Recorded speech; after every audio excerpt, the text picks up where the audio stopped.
Hello, this is Sarah from This Curly Girl Sews. Welcome to my sewing room. Today I'm going to be sewing a Ganni inspired tartan dress in this beautiful orange and green cotton tartan. The fabric is from a company called Craft, and it was gifted to me. It's beautiful, beautiful cotton in a medium weight. The Ganni dress that I'm going to be making with it has a elasticated bodice with big sleeves and elasticated cuffs, and is T-length. I'm going to walk through the process with you because I'm not going to be using a pattern, but I'm going to be telling you exactly how you can manipulate patterns and use an existing pattern that you have to actually make this Ganni inspired dress. So let's get started. Before we start, I just want to show you the layout on the fabric. So this is just an unfolded piece of fabric, which is 3 meters by 145 wide. So basically what I've done is got the back and the front. The sleeves are then side by side. And I have the front skirt, which is obviously the same width as the front bodice. And the back I did in 2 pieces because it wasn't wide enough to get the back out of either of those pieces. So I split it in half and have a centre back seam. And then I managed to squeeze the pockets just out of that top bit there. So that's the layout roughly for a piece of fabric that's 3 meters by 145. So first you need to work out the width that you actually need for each of the front and back panels. So if you measure around yourself, like that, just quite loosely. And what you need to do is divide that in half. So half is just over 20. And then I'm going to add a third. So that takes it up to 30 inches. So my front and back panels would be 30 inches wide. And then measure from just the middle of your collar there down to your waist, and then I'm going to add a little bit more to allow for a seam and a hem at the bottom. So it's going to be 21 inches long. So it's going to be 30 inches wide and 21 inches long for the front and the back panels, and then you're going to shear them. So I've cut out the front and back. They're identical. So they're just big rectangles. So what you need to do now is actually have them with the right side of the fabric facing up, and actually mark the lines where you want to do the shearing. I'm going to mark on the fabric now every 1.5 centimeters so that I can do horizontal parallel lines, and I will draw them on. I have a Crayola washable pen. So basically it's a pen that when you put it in the wash, it washes off. So I'm picking a green, a dark green, which is similar tones to the fabric anyway. They come in many, many colours. I bought a big pack with lots and lots of colours, and they're washable. How amazing is that? And I think they were very cheap. They were something like $3.99 or something crazy. So perfect for sewists. So I'm going to go ahead and draw all these parallel lines now on this fabric at 1.5 centimetre intervals, and then we need to shear them.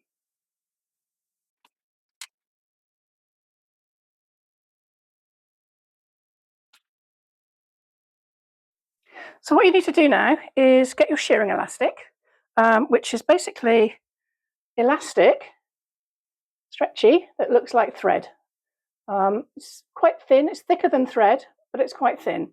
And what you need to do is actually wind that onto the bobbin of your sewing machine. So there's 2 ways you can do it. I tend to do it on the automatic winder and just very gently have a tiny bit of tension. Alternatively, you can just wind it by hand. You do need a very tiny bit of tension on it, just so that when it goes through the tensioning thing on the bobbin, it actually pulls enough to actually shear it in so that it's gathering it. So you take your bobbin, just thread the elastic through one of the holes just to hold on to it, and then just gently just roll it, wind it by hand until the bobbin is full. You don't need hardly any tension on it at all, so don't pull the the thread, just literally wind it round with just a tiny, tiny bit of tension, just so that it doesn't come uncoiled. Then wind that until the bobbin is full.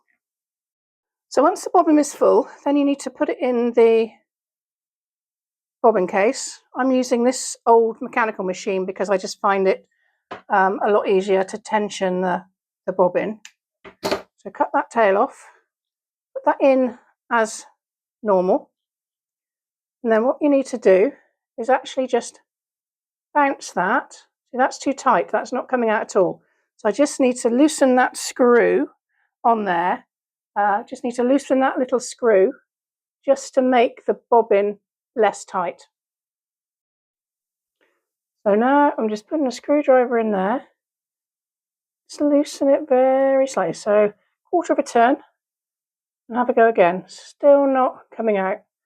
So right, so there we go. I've just loosened it enough just so that, let me zoom out a bit.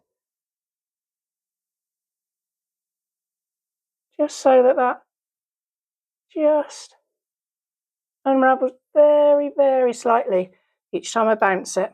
So that's the tension that you need on the bobbin case. Tension on the top thread is the same as usual. So just sew like that with the bobbin like that, and you'll be able to see whether it's gathering enough. So I've threaded the machine with thread now, and obviously the shearing elastic is in the bobbin. So you just need to pull that shearing elastic through as usual to put it up to the top like that. And then get a scrap piece of fabric just to try to actually sew with it, just to make sure it gathers the fabric enough for you. So just lengthen the stitch to the longest you have, which in this case is 4mm. Make sure you're on a straight stitch, and then you need to just sew as usual.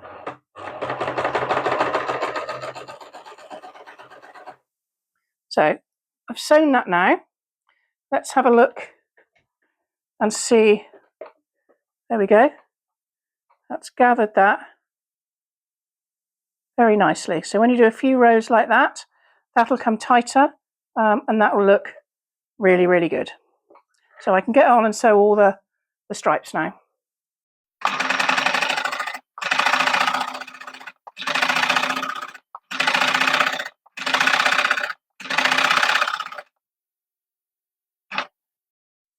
So I've sheared both the front and back panels now. You can see the elastic on the back there, and then one panel, two panels. What you can do now is actually steam them with a steam iron just loosely, and it just evens up the gathers for you. I did actually loosen off my bobbin very slightly because I found the first panel was just a little tiny bit too tight. So the second panel is just a tiny bit looser, just so that it's not quite so stretched over my body when I put it on. So now you need to take your pattern piece and work out how deep the armholes are going to be to put your sleeves in, and how you want the shoulders shaped, because obviously it's going to be square if you have it like that, and shoulders generally slope down slightly.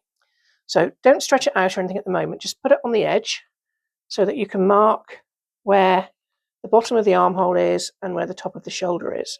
And then you're going to need to shape this very slightly when you sew it.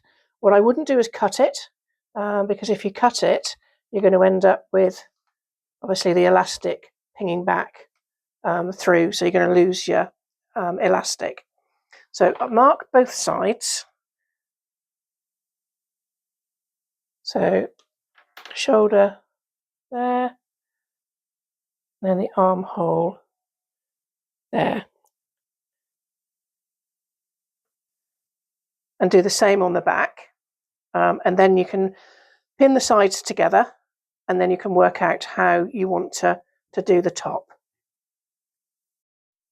So sewn up the shoulder seams like so, left a hole for the neck, and I've got this lovely lettuce edge on the edge of the neck now. So Next, you need to sew up the side seams. So where you've marked how big you need the armhole, basically matching up the checks just from top to bottom to the waist, just sew up both the side seams.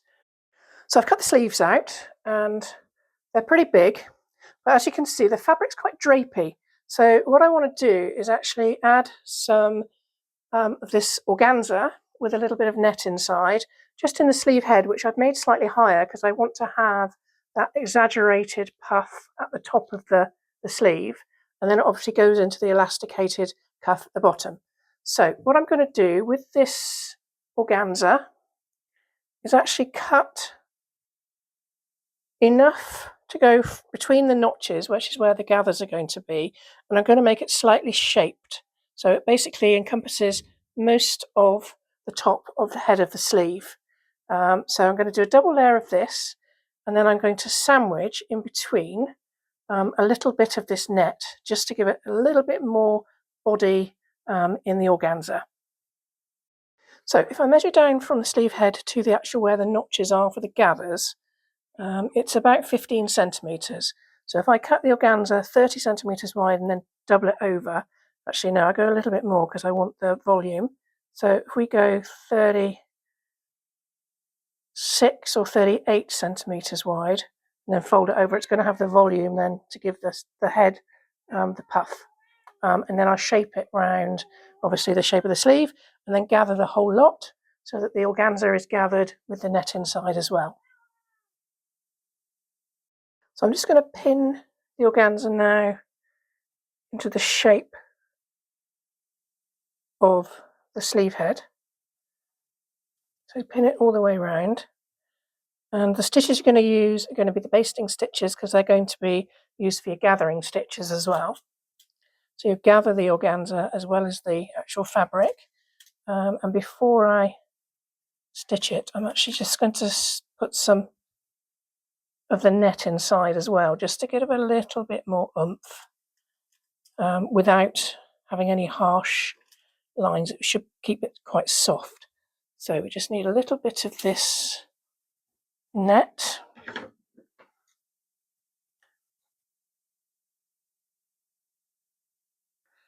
Just to scrunch up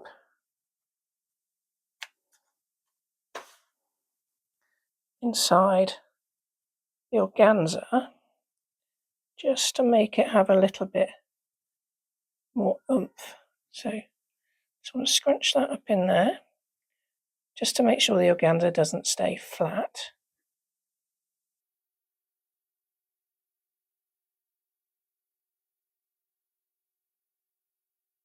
Like that, and then that gives that the softness to actually give it a bit more puff. So just close that up, and that's then sealed inside.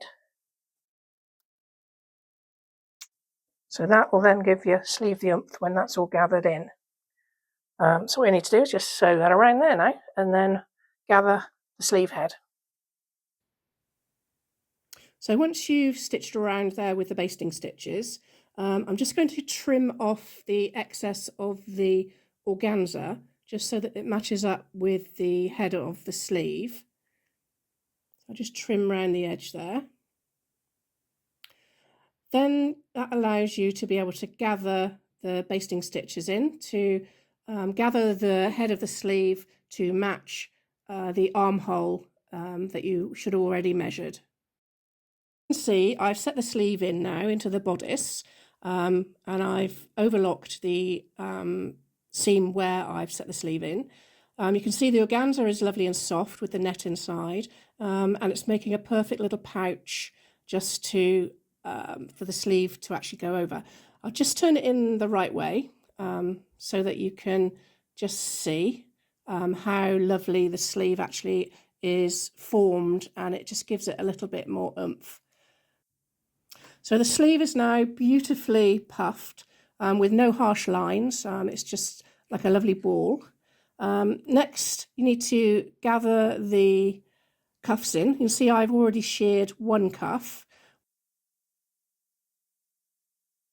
What you need to do is measure from your shoulder down to your wrist, so just down to your wrist, and then sew a couple of lines of shirring where you mark it on the sleeve. Once you've sewn a couple of lines of shirring, you can actually try it on again and assess whether you need to put the other lines of shirring either above or below the first couple of lines. Then the cuff will sit nicely actually on your wrist. Once you've done that, you can assess how long you want the frill at the bottom of the cuff. I've got quite a long frill, it's about 15 centimetres, but I'm actually going to cut it down because I think it's just a little bit too long.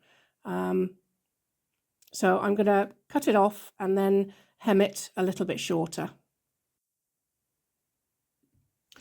So that first one is sheared. We need to do the second one. So you can see me here shearing just in parallel lines. I did about 8 rows of shearing on the cuff just to make it nice and deep, and it's really stretchy. We need to cut out the front and back. So I fitted the front and one back into the width of the fabric. You need to cut the front to the same width as you cut the front bodice, and the back obviously 2 halves to match the width of the back bodice. So mine was 31 inches, I think. So I just basically cut it to that, obviously trying to match the checks up where I can as well. I also cut out pocket bags, basically just cutting around my hand, which I'm going to sew onto the front piece and the back pieces on the side seams before I actually make up the skirt. As you can see, I've put one on one side and then one on the other side of the front, just below the level of the waist, so that the pockets aren't too high. And then basically I'm going to pin along there to secure the pocket bag on. Then I'm going to sew all the pockets onto the front and back pieces. What you need to do once you've sewn them on is actually just turn the pocket to the seam allowance and actually sew along the seam allowance, turn the pocket to the seam allowance, and then sew along the seam allowance. So I've now sewn the front and back panels together and made the pockets. And then I've sewn the skirt piece onto the bodice, matching up the side seams on the bodice to the skirt. What you need to do is actually stretch out the bodice to actually attach the skirt. Now I've made a little frill on mine, so I actually did a little hem on the bottom of the bodice before I actually attached it to the skirt, so that I got a little sticky out bit. As you can see, you just stretch it out and the bodice actually matches up to the skirt exactly. So you should even be able to match the checks if you're doing a tartan dress as well. Only final thing to do now is actually hem it. So try it on, see how long you want it, and then just hem the bottom. So this is the finished dress. As you can see, it's T-length. The sleeves give that lovely bulbous sort of shape, which is great. I've got a little frill around the waist there, and the body is completely elasticated and the shirring is beautifully even. And then I've got a little frill just around the neck. The shirring on the sleeves is lovely and even as well and brings it tight into my wrist. And then I've just given a little tiny frill just to match the one around the neck. I hope you enjoyed the video and you come back and view some of my other makes. I'm going to be doing a series in the next few weeks of upcycles and refashions. So please come back and see those. If you like this one, please click like below and also subscribe if you want to see future videos. Also follow me on Instagram, This Curly Girl Sews, where I'll announce every time I upload a video anyway. I'll see you guys soon.